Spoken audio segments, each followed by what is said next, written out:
Hi, so we've reached the end of August and it's time for me to now tell you the books that I bought or received during the month and then the books that I read.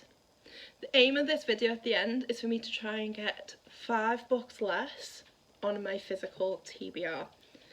Spoilers ahead, I have definitely not done that this month and I'll explain a little bit about that later on.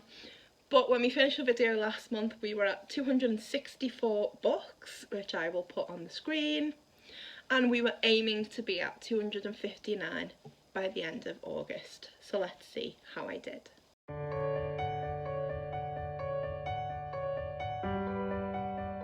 So during the month of August, I actually gained 8 new books, way more than I was supposed to get. I was actually supposed to buy 0, but there's a few reasons why.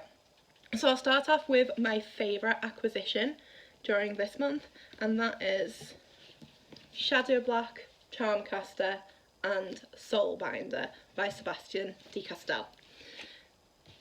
They are the next books in the Spellslinger series, which I read at the beginning of the month and I absolutely adored.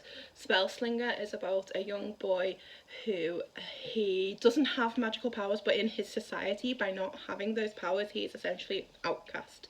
And through the first book, he goes on a series of trials and learns more about his society and the culture and what his place in that will be. I really enjoyed reading that book, which I'll talk more about, and so for our anniversary Wayne bought me the next 3 in the series. There's actually a 5th book out called Queenslayer, but he has pre-ordered me the paperback version of that, which I get to pick up next month. And then the last book in the series is out, I think it's out next May, and he has pre-ordered that as well, so I've got that now to look forward to. When I went to pick up those 3 books from Waterstones, because they weren't in on the day of our anniversary, I unfortunately also decided to purchase another 2 books. So the first one is The Confessions of Franny Langton, which is an adult novel about a servant or slave who's come from Jamaica called Franny Langton. She works for a family in England, but when the family are all murdered, she comes under suspicion, and this is about whether or not she did it. It's about the trial and some of the backstory and history about what led up to her being there. So I'm really interested to read that. I can't wait to start it, but it sounds like a pretty heavy book. As far as I'm aware, there are some aspects in it which are told as if you're in the trial, so I think that'll be fun to read, and I think it's going to flip between the timelines as well, so I'm looking forward to that bit of historical fiction. And then I picked up Someone Like Me by M.R. Carey. I have all of M.R. Carey's other books. He is the author of The Girl with All the Gifts, and so far I really enjoy them because they're extremely cinematic. He used to be a screenwriter as well, so they read like atmospheric horror movies, which is why I enjoy them so much. I've read The Girl with All the Gifts and fell sad I have The Boy on the Bridge to read. And this one, Someone Like Me, it really doesn't come with much description. In fact, on the back there's nothing to tell you about it except that it's a psychological thriller. So I'm okay with not really knowing anymore. I think it's potentially about a mum and her son, and that's all I know. So I picked that up to go with my M.R. Carey collection, and I'm hoping to read that in October. I then went shopping with my mum, and supermarkets, especially Tesco's at the moment, have been doing £5 hardbacks, and it's so difficult to resist a £5 hardback. So for the next month I definitely have to avoid physically going anywhere near Tesco's or the book aisle. And so while I was there I purchased Ruth Ware's The Turn of the Key, which is a thriller that is about a girl who becomes a nanny for a family, but when she is in this house and with this what seems to be a perfect family, she discovers that everything's not quite as it seems, up to the point when the child dies, and she ends up accused of the murder of this dead child, and this whole book is about whether she actually did it, what happened around the family. Is she going to get off for this crime? Because we start with her writing letters to a lawyer to help exonerate herself for this crime, so it sounds really, really interesting, and the pages are beautiful. And then I also got Someone We Know by Shari Lapina. This is a new author that was speaking at Liverpool Central Library not long ago, and so I'd heard about them and I was really interested. So I picked up this while it was there because it was, again, a £5 hardback, and I thought, oh well, a thriller that's about a domestic neighbourhood, that will be interesting. And so I was really looking forward to reading that. I did have a very smart moment at the till when I decided I didn't want these books, and so I was like, no, you will never read that many. And I put them back and I put them down, and then my mum bought them for me anyway. So yeah, I got those two. And then the final book that I acquired in the month of August is The Merciful Crow by Margaret Owen. And this was another surprise book purchased for me. So my mum and little sister bought me the Fairy Leaf subscription box, which I didn't know that I was getting, and so when that arrived at the end of August, this was the book of the month. The Merciful Crow is a young adult novel about a group of outcast thieves, assassins, so on, called the Crows, and when a coup happens in the kingdom, they end up having to protect a ruler that they're not particularly fond of. And I'm really looking forward to the idea of there being some betrayal and mystery in there, and this group of thieves, assassins, conmen type people. And so that came with the box. So that was 8 books that I acquired in the month of August, though I personally feel I'm only actually responsible for 2 of them. So at that point I'm now at 272 books on my TBR, and I have a lot of work to do to try and get down to 259. Okay, so starting with one of the first books that I read then in August, I read The Last Wish by Andrzej Sapkowski, and I read this as part of the Witcher read-along which I'm hosting. This is the first book in a collection of short stories in the Witcher series, which is a world full of monsters, dark creatures, politics and evil. It's a very grayscale world. It's what the Witcher games were based on, and it's what the new TV show is going to be based on. And so this is technically a high fantasy, epic fantasy novel. I absolutely loved this book on my second attempt. I didn't actually complete it on my first try, and I don't know what it was about it the first time that just made me not like it. Maybe the mood I was in when I read it, but this time I gave it 4 stars. I enjoyed most of the stories in here. There's 1 or 2 that I felt dragged a little bit, but the others were 5 stars, so they definitely made it worthwhile reading. Once I'd finished this, because it's only a short novel, I just really wanted to go on to the next one, and so that brings me on to the next book that I read, and that is Sword of Destiny by Andrzej Sapkowski, and you can see in there. So I've annotated and tabbed this book because I'm going to be discussing it in a video very soon. But all of these annotations and tabs, they are moments of cultural significance, character relationship development, plot development, when the world building is, or when it relates to other texts. So there's a lot of times in this where it talks about fairy tales and stories and folklore and mythology. And so it's a really, really in-depth and interesting book considering how short they are. So Sword of Destiny is the second collection of short stories in this series. It came out technically after the 4th book, I think, but it belongs as a prequel. So The Last Wish and then Sword of Destiny technically should be read before the main novels, so that's why I've started with those. I gave Sword of Destiny also a 4-star. I think that my favourite story is probably in The Last Wish, but overall the Sword of Destiny collection I feel is a more complete and better collection of stories I enjoyed reading more, and I really, really raced through those and really loved them. So I read those in August.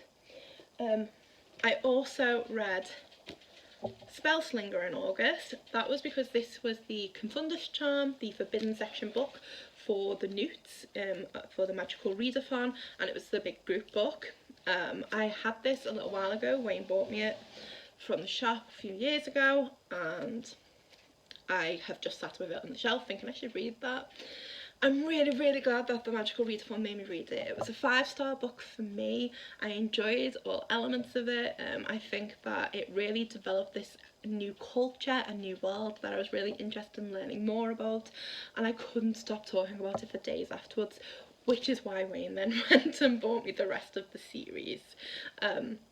It's a really like short book, a very, very easy book to read, but it makes you smile. It definitely made me laugh, and it was very quick and easy as well, but enjoyable the entire time. I then tried Someone We Know because I didn't want this to actually count this month, so I tried this book, and that was a mistake. I DNF'd this at about 60 or 70 pages. I didn't like the writing style. It's incredibly simplistic, so it reads more like a list of actions. There's very, very little description in there and hardly any thought, and I really couldn't get along with reading it. It might make it fast, but it in no way made me interested in reading the book, and so I decided to stop with this. I don't know if I'll try it another time, if I'll let Wayne try it or something like that, but unfortunately this just wasn't worth it for me in August. Once I'd finished that, because I read that because I really wanted something spooky and atmospheric, I also tried James Herbert 48. Now, a couple of months ago I read my first James Herbert novel, which was Haunted. It had a very gothic fiction element to it. There was great atmosphere, it was quite spooky, but it didn't feel like it was long enough and I wanted more. It put me in this mood for atmospheric horrors, and so I picked up another one, and I thought this would be great. There's no atmosphere at all.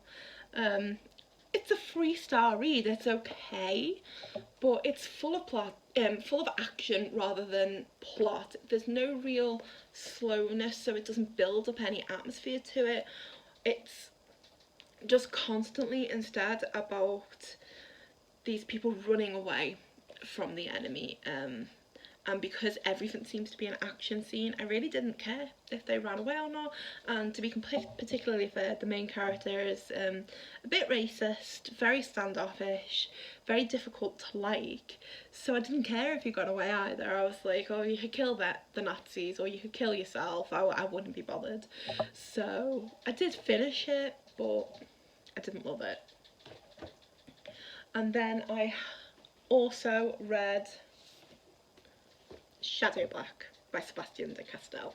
I needed a book that I was really going to enjoy, and while I wouldn't usually marathon series in that way, I enjoyed Spellslinger so much, and it gave me a little bit of a book hangover, so I was still sitting there loving it and really wanting to know more about the world, and what the main 3 characters were getting up to. I don't want to spoil anything, so that's why I'm not mentioning it, but I really wanted to know more, and so I picked up Shadow Black to try, and it was just as wonderful as the first book. I also gave this 5 stars.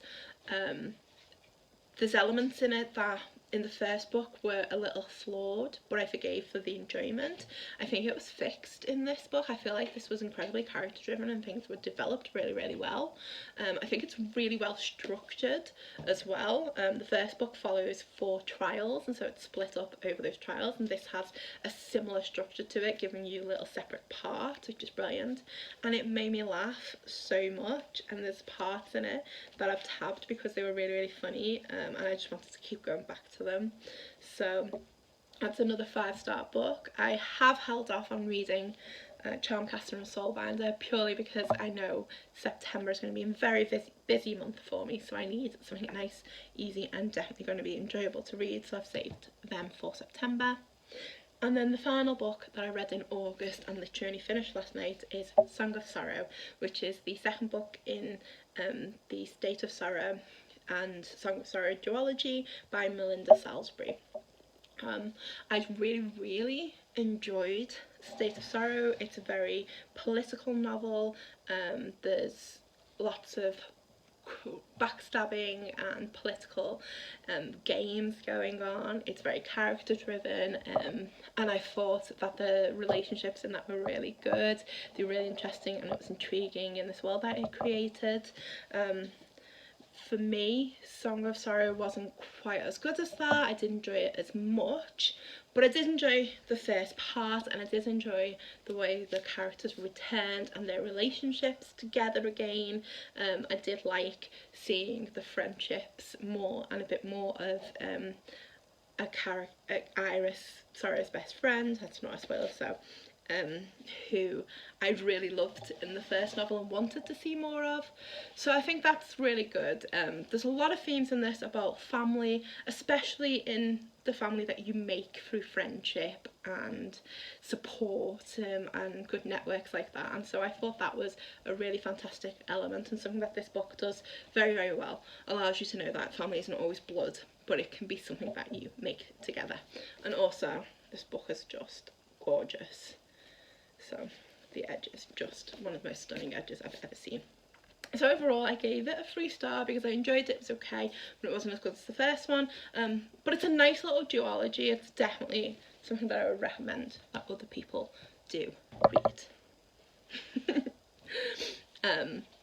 So they are the they're the physical books that I read in the month of August. I also read on my Kindle Puppet Show by M.W. Craven.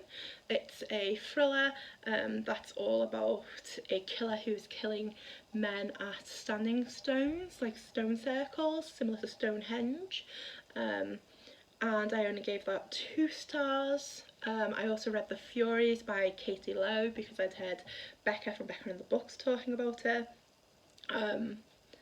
It's like a British coven. And that's the door, so apologies for some noise. So it's like a British coven style novel. These girls are in a college in like 6th form, and there's this element of witchcraft and them getting involved in it, but I really didn't enjoy it. I didn't like the writing style. Apologies, that's just because the door went. So yes, so yeah, I didn't really like The Furies by Katie Lowe, and I ended up giving that 1 star. I then read Sorcery of Thorns by Margaret Rogerson. I was listening to that on audiobook, and I didn't like it. I just didn't like something about the writing style. It didn't really suit me. It reminded me very much of Philip Pullman's Northern Lights, and that's not a series I enjoy, and so I DNF'd that. I started God's Grave by J. Kristoff, but I just couldn't get into it. It's a bit like with Nevernight. The first 20-25% was really difficult to get through, and then it was enjoyable. With God's Grave, I think I'm around at the same point, and it's probably going to get really enjoyable soon, but I just don't feel like forcing myself through it. I'm just not in the mood to do that, and so I've DNF'd that. I might go back to that at some point, but not soon. And I also read a library book, which is 13 by Steve Kavanagh, and that was about Eddie Flynn, who is a conman turned lawyer, and he is defending a case where he believes his client is innocent, and at the same time he thinks he's discovered that there's a serial killer, and this serial killer is not just any serial killer, he's also on the jury. And you get perspectives of Eddie Flynn, and you also get perspectives of the serial killer, and it's a really, really good novel, a really quick, fast read, and I gave that 4 stars in the end. Unfortunately, the 5 books that I read and finished from the library and digitally don't count. So overall, in August, I managed to finish or DNF 12 books. Unfortunately, only 7 of those books will count, and I acquired 8. Yeah. So, at this point now, on my physical TBR, we should be expecting to see 265 books, when you take into account the ones that I've read and the ones that I've acquired. However, I did say when I first made these videos that it was likely that I had misplaced a box or so of books within my book room that I've actually got unread. And having done that, and gone through some of them, I found some more of those books. So I've recounted my TBR and I was actually at 270 books, including the ones that I've bought this month and taking off the ones that I've read. And because next month is September and it's the first month of teaching, I will have so many assessments to mark, so many new things to do and so much admin that there's no way I am going to read enough books to not be punished next month. So I'm not going to punish myself this first month for not having reached the -5 goal. Next month I have 2 books that I already know are pre-ordered and waiting to come, which means I need to read at least 7 in September to not be punished in October.